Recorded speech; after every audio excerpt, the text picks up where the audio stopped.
Bienvenue sur le podcast de Groupe Arts, le podcast qui laisse la parole aux modèles mannequins et à tous les métiers qui entourent le domaine artistique, que ce soit dans la musique, la peinture, la photo, le stylisme, maquilleur-coiffeur, etc., etc.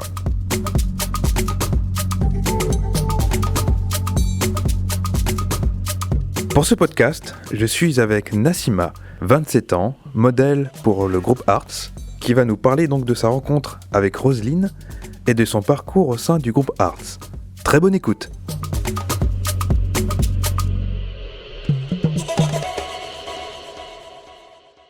Bonjour Nassima. Bonjour.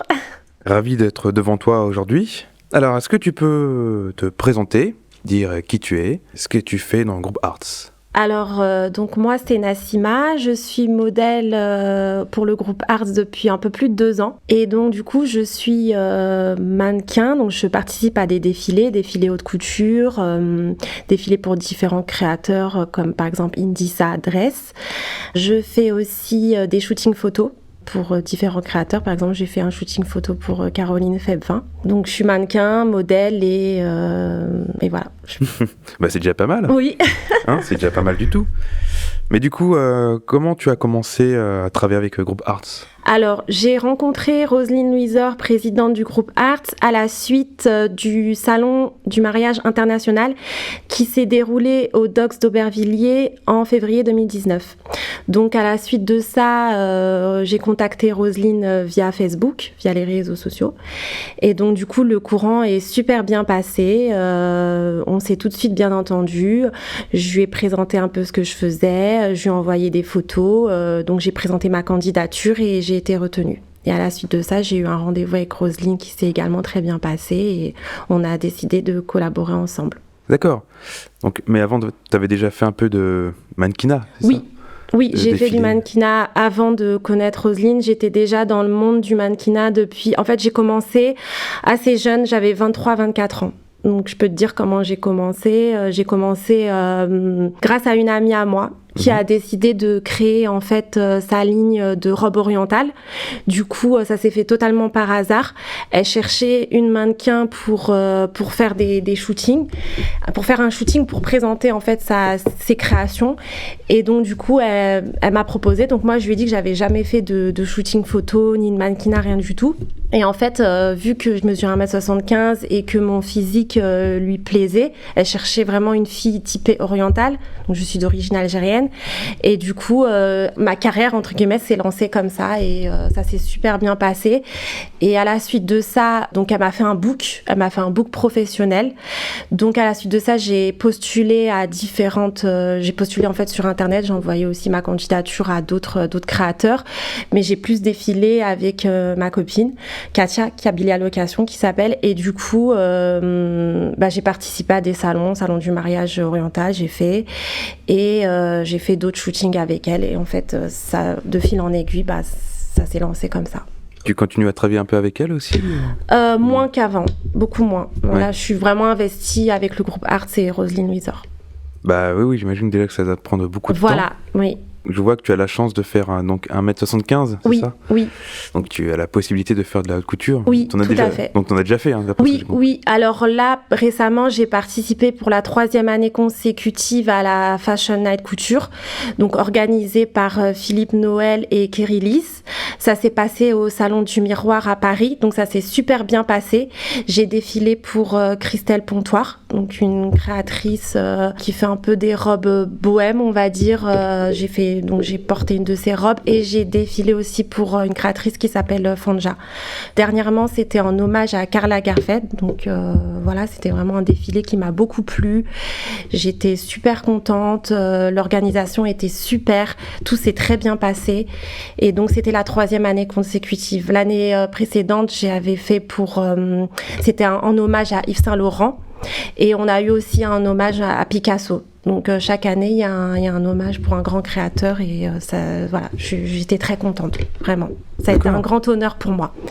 J'ai également participé à l'International Fashion Week Paris en juillet. Donc pareil, ça s'est super bien passé. J'ai défilé pour une créatrice qui s'appelle Roxelle et j'ai adoré. L'organisation était parfaite aussi et voilà.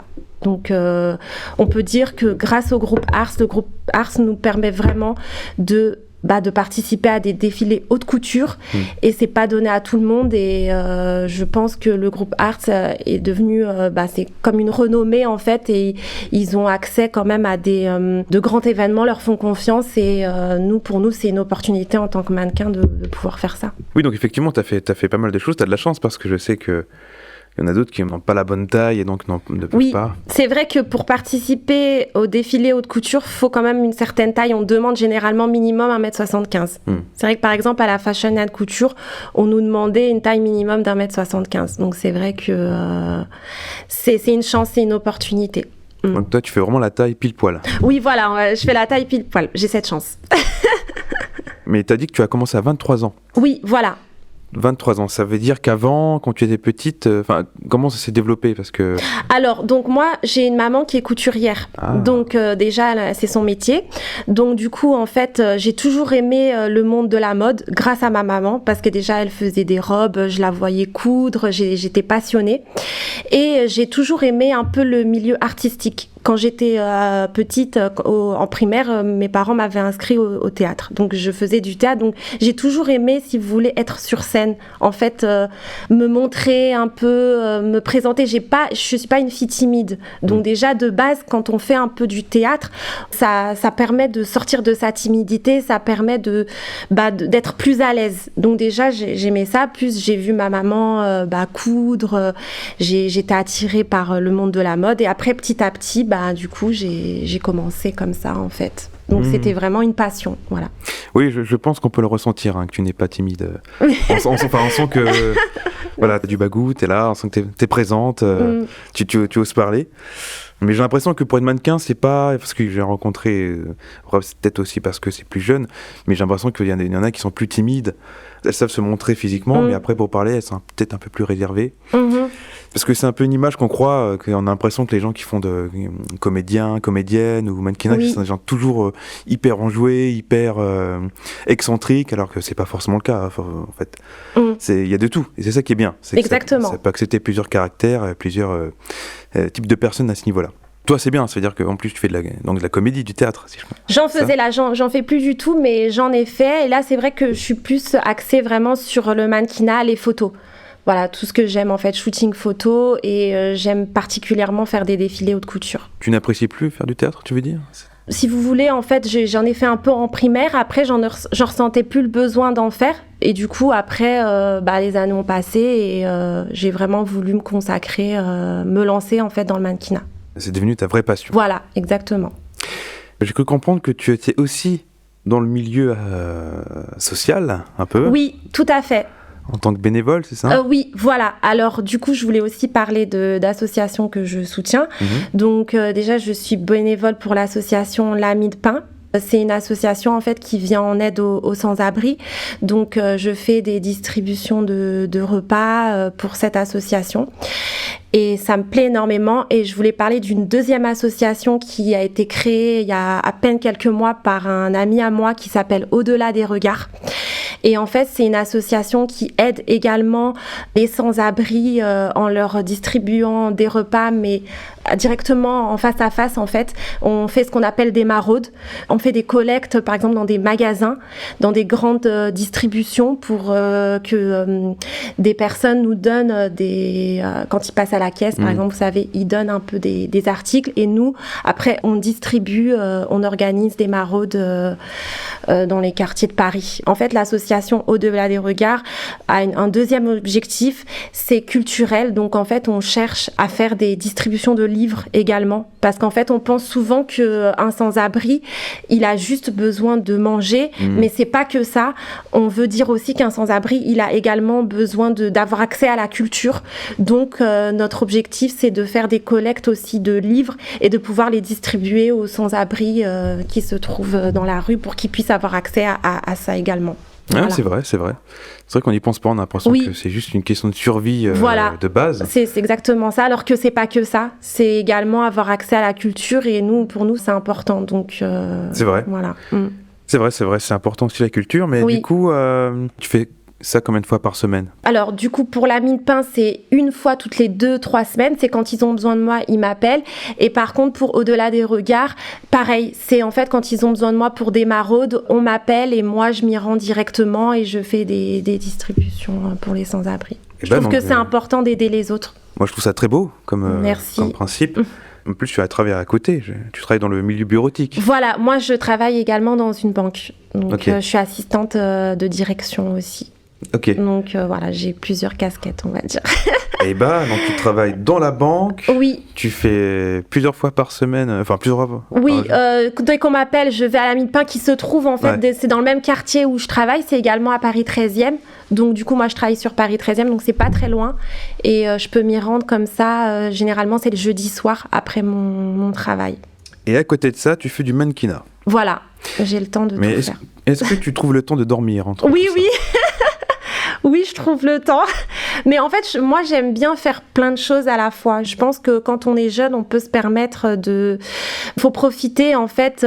J'essaye d'avoir du temps pour réaliser mes rêves et avoir des passions. Je trouve que c'est important. Donc, et si en plus de ça, je peux aider les autres, pour moi, c'est super. Mais du coup, pourquoi tu as choisi d'aider les sans-abri? C'est ça, hein, c'est pour les sans-abri. Déjà, moi, ça a toujours été une cause qui m'a touchée, en fait. Voilà, quand j'étais petite, je me rappelle, j'aimais bien aider les autres parce que mes parents, ils m'ont appris à être comme ça. Ouais. J'ai été élevée comme ça, tout simplement. Moi, je voyais mes parents donner aux voisins. C'est aussi culturel parce que moi, je suis d'origine algérienne et c'est vrai que nous, c'était comme ça au pays. Donc, moi, j'ai gardé cette culture, tout simplement.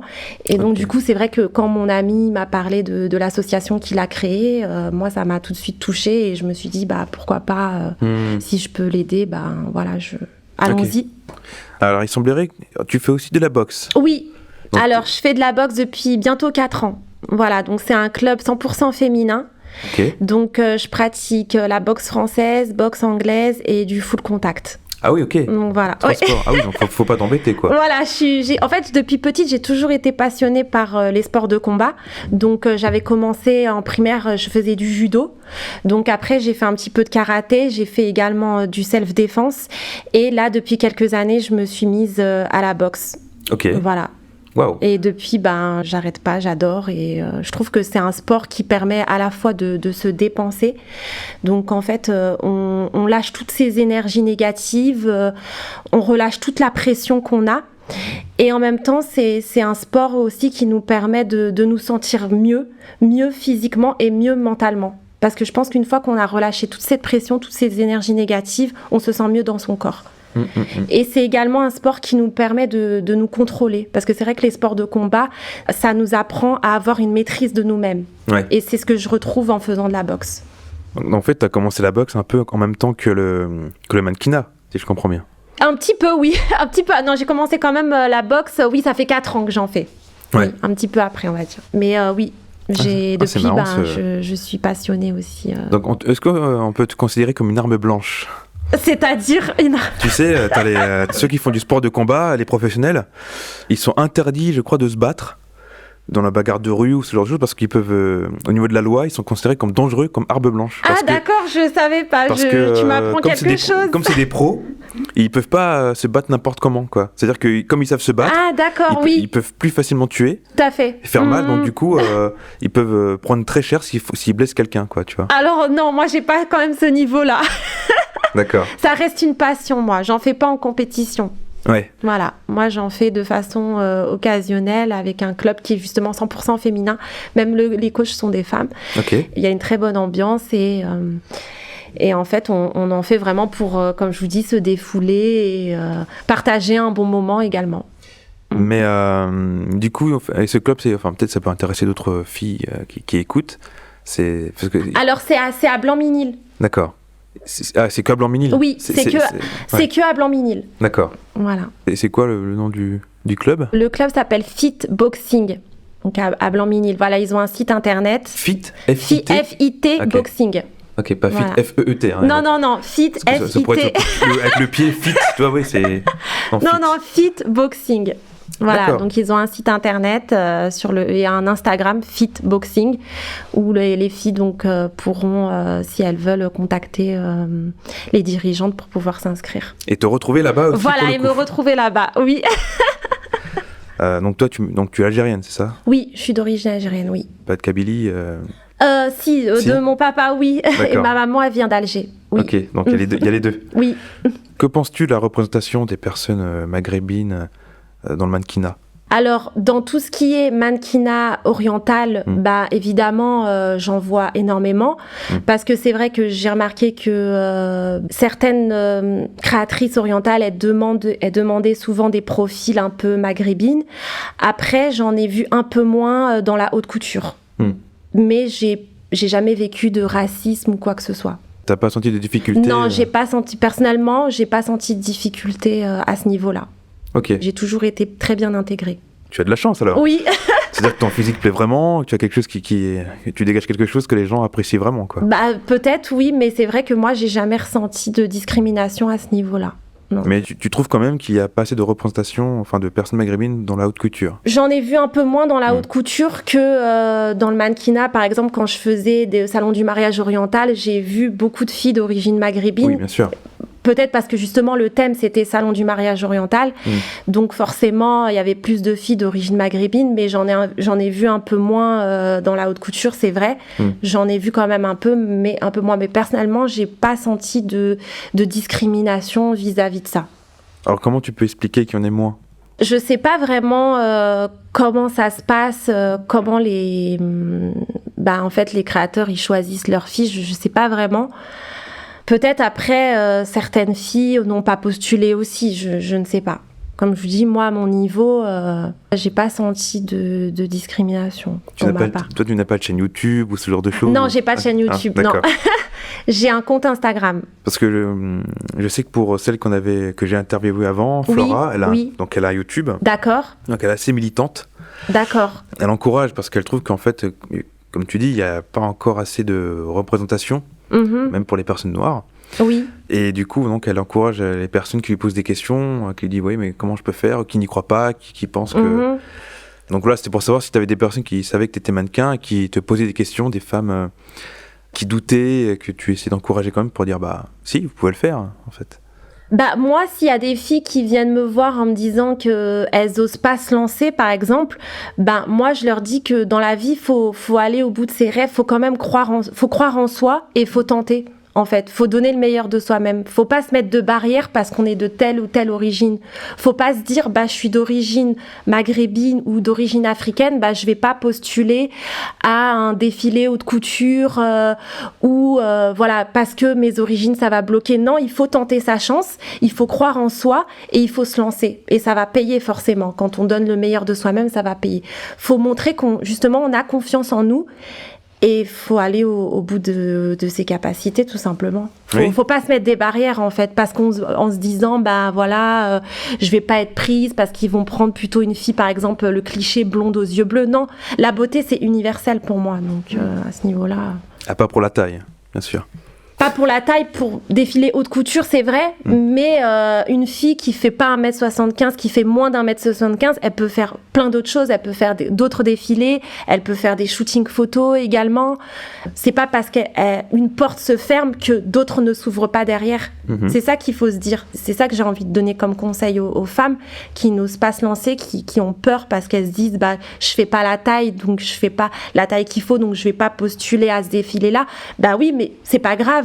Même si elles postulent pas à un défilé haute couture, elles peuvent postuler à d'autres défilés ou d'autres shootings où une taille minimum n'est pas requise.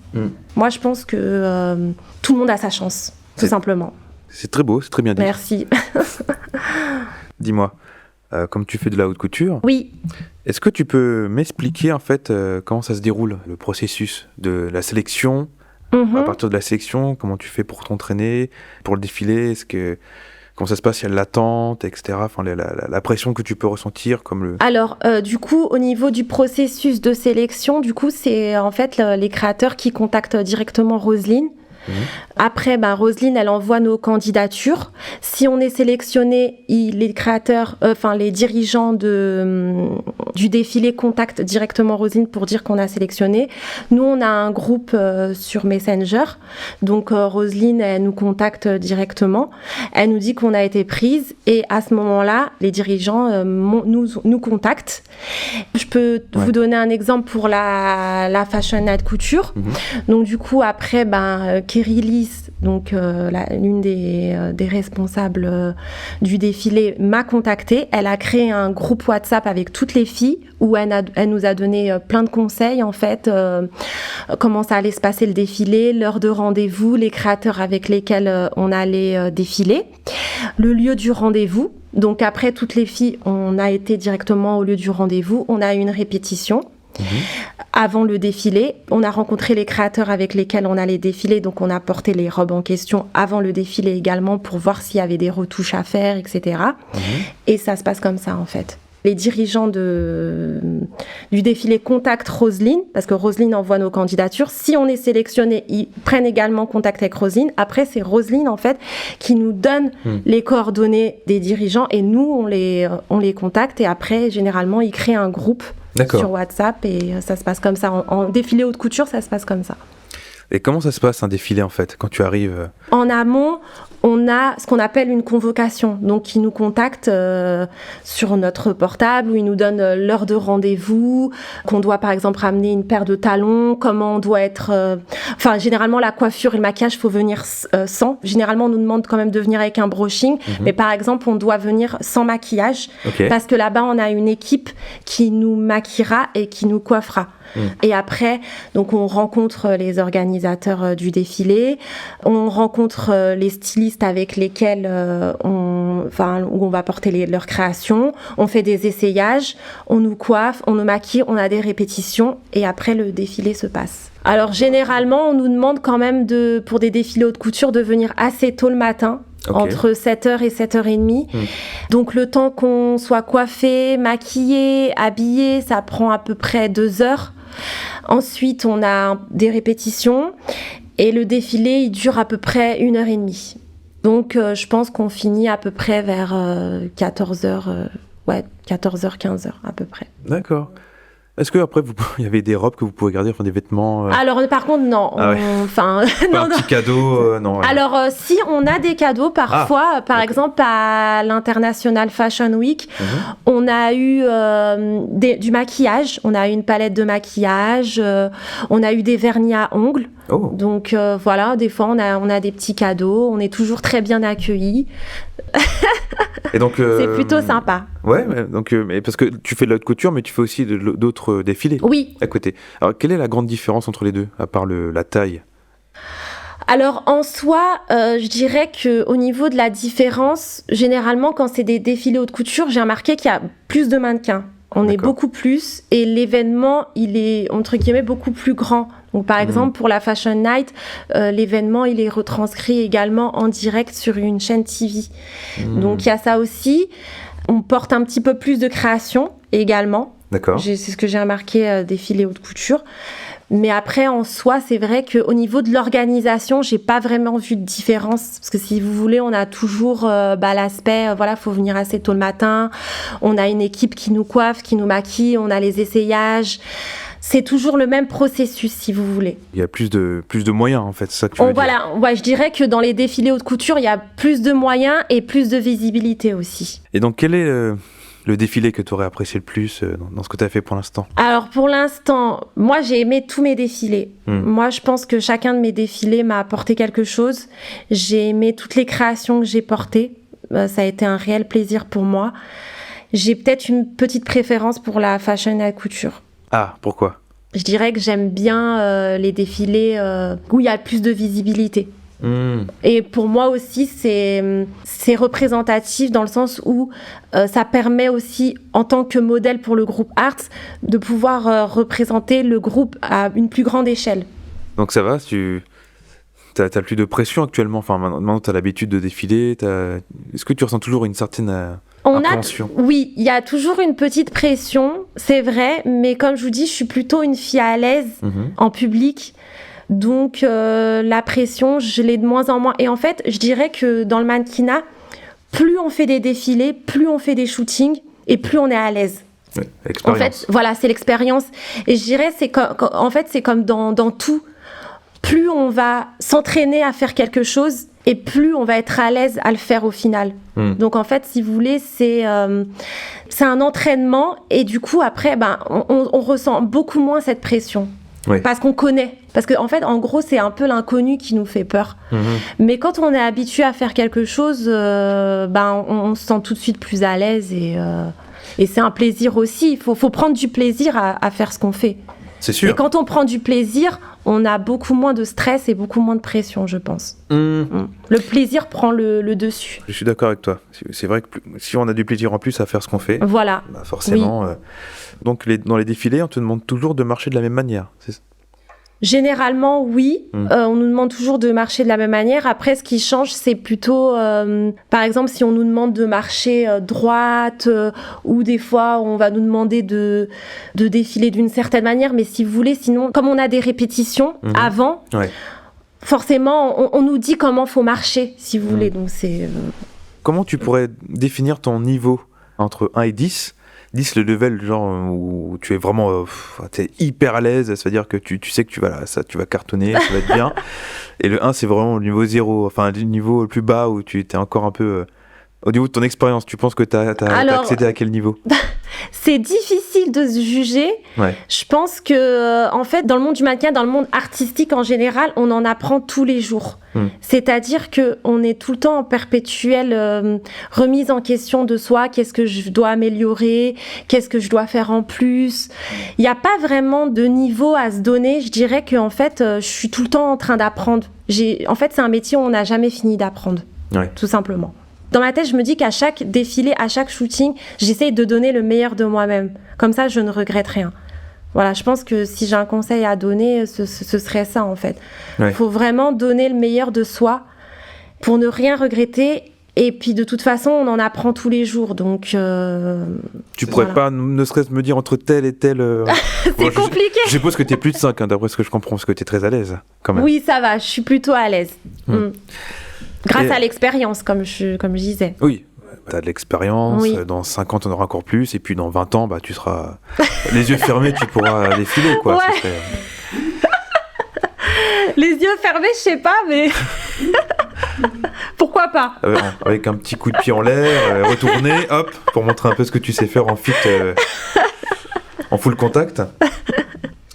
Je veux revenir un peu au côté full contact, enfin côté sport, parce que comme c'est ton corps que tu mets en avant, quand tu fais un sport de combat, est-ce que tu n'as pas peur d'abîmer un peu ton visage ou... Alors non, parce qu'on a quand même des protections. Ouais. Donc on a un casque pour se protéger le visage, on a également un protège-dents. Okay. Et c'est vrai que comme c'est un club où c'est vraiment... on ne fait pas de compétition derrière, c'est plutôt comme je vous dis pour se défouler, pour prendre du plaisir. On est plutôt dans cette dynamique-là. Donc du coup, non, on fait attention à ne pas se mettre des coups sur le visage, c'est sûr. Enfin, toi plus peut-être que les autres, parce que vu que... Ouais. Peut-être qu'il y en a qui s'en fichent un peu, elles sont plus en mode freestyle. On contrôle quand même nos coups pour pas faire mal à notre adversaire. Ok. Voilà. Ouais, donc vraiment, tu ne te verrais pas faire des championnats où là, il faut non, vraiment... c'est pas le but. C'est pas mon objectif. Non. Okay. Moi, c'est vraiment une passion, en fait. Mais je me vois pas faire des championnats derrière. Eh ben, on parle de compétition, justement. Est-ce qu'il y a de la compétition entre les mannequins de groupe Arts ? Parce que c'est vrai que, imaginons, vous êtes plusieurs mannequins, vous êtes 3 ou 4 à vouloir faire le défilé, mais voilà, c'est toi qui es prise. Alors, entre les mannequins du groupe Arts, ça se passe très bien. Il n'y a absolument aucune compétition. Moi, je pense que même on est une grande famille. On s'entend toutes très bien. D'accord. Donc, je suis très contente de les connaître. Et justement, non, je dirais qu'il y a plutôt de l'entraide entre nous. On se conseille, on s'appelle. Nous sommes de vrais amis. Donc, non, il n'y a absolument pas de compétition entre les filles du groupe Arts. Okay. On s'entend toutes très bien. Non, bien au contraire. Tu ne serais pas jalouse de quelqu'un qui Absolument pas. Même pas une petite envie c'est normal d'être non, j'ai vraiment pas ressenti ça. Et puis, je pense que en tant que modèle, comme je disais tout à l'heure, la beauté, elle est universelle. Il faut pas se comparer. Chacun est comme il est. Et la compétition, c'est envers soi-même qu'il faut la faire. C'est pas avec les autres. Ouais. Donc ça se passe bien avec le groupe Arts. Oui, à l'intérieur du entre groupe les Arts, filles du groupe Arts, ça se passe très bien. Oui. Mais pour celles qui ne sont pas dans le groupe Arts. D'accord. Donc par exemple, tu veux dire quand je fais des défilés où je rencontre des filles qui ne font pas partie du groupe Arts. Alors je dirais que ça dépend. Il y a des événements où ça se passe très bien, mais j'ai ressenti un peu de compétition dans des défilés haute couture, où j'ai vu qu'il y avait certaines filles qui voulaient se mettre en avant plus que d'autres, qui demandaient à porter plus de robes que d'autres, qui étaient allées voir des organisateurs pour demander à porter plus de robes. Donc en fait, j'avais l'impression qu'il y avait quand même une certaine compétition à ce niveau-là. Il y a certaines filles qui veulent, entre guillemets, prendre la vedette. Ça, je l'ai ressenti. Est-ce qu'elles sont capables de faire des vacheries Alors, des vacheries, j'en ai pas vu. Mais en fait, il y avait des petites chamailleries pour, entre certaines filles qui voulaient porter la même robe et du coup, elles se chamaillaient un peu pour porter cette robe-là. Voilà. Parce que ce qu'il faut savoir, c'est que quand on participe à un défilé, c'est pas nous qui choisissons les robes que l'on va porter. Ce sont les créateurs qui nous disent... Toi, tu vas porter telle robe, toi, tu vas porter telle robe, en fonction de notre morphologie, en fonction de notre taille, de notre physique. C'est elles qui décident telle robe on va porter. Et c'est vrai qu'il y a certaines filles qui sont pas contentes des robes qui leur sont attribuées, donc elles vont faire un peu des histoires. Ça, j'ai déjà vu. Ouais. Mais du coup, si elles ne peuvent pas choisir, pourquoi est-ce que ces chamailles? En fait, par exemple, il y a une fille à qui on a attribué une robe qui est plutôt, entre guillemets, la robe phare, la robe que toutes les filles rêveraient de porter.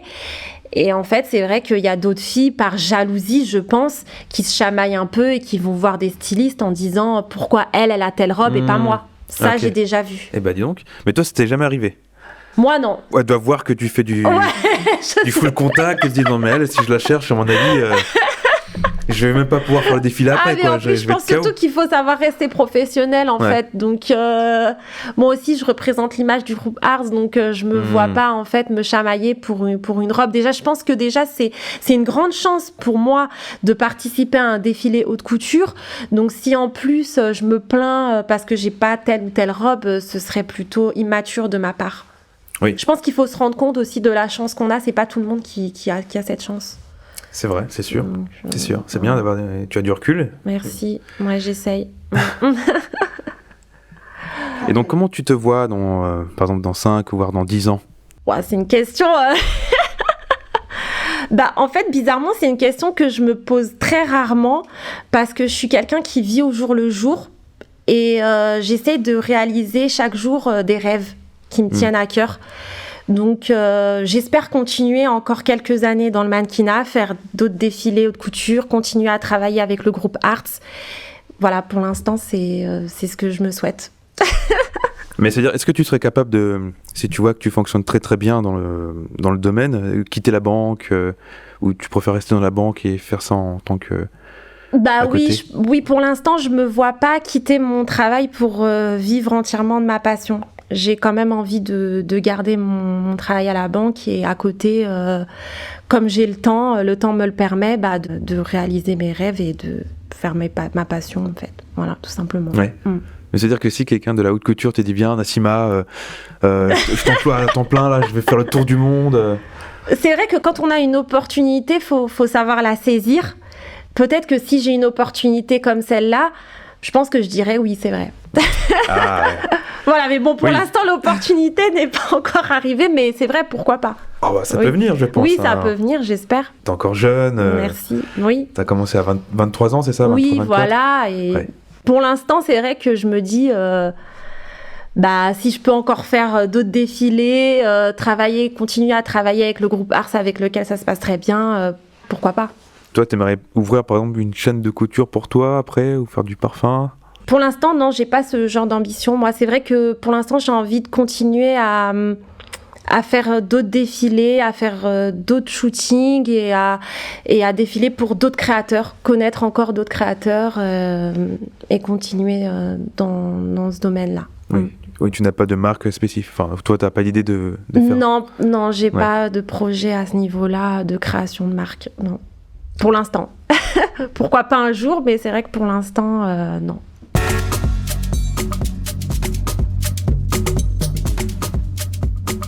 Nassima, merci d'avoir répondu à mes questions. Mais je t'en prie, Lio. C'était un plaisir. C'était réciproque. Merci.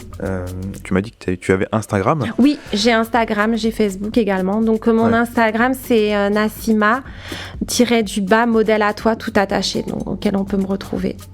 Et Facebook? Et Facebook, c'est Nassima, donc avec un C, Nanou. D'accord. Voilà, où on peut m'ajouter également. Donc tu es très présente sur Instagram? Oui, je suis très présente sur les réseaux sociaux en général. Donc Instagram particulièrement, oui. D'accord. Twitter? Non, j'ai pas Twitter par contre. Oui. J'ai Instagram et Facebook uniquement. C'est déjà pas mal. Oui. Eh bien, merci encore Nassima. Merci beaucoup, Lio. Et pour toutes celles et ceux qui nous écoutent, retrouvez-nous pour un prochain podcast. À bientôt.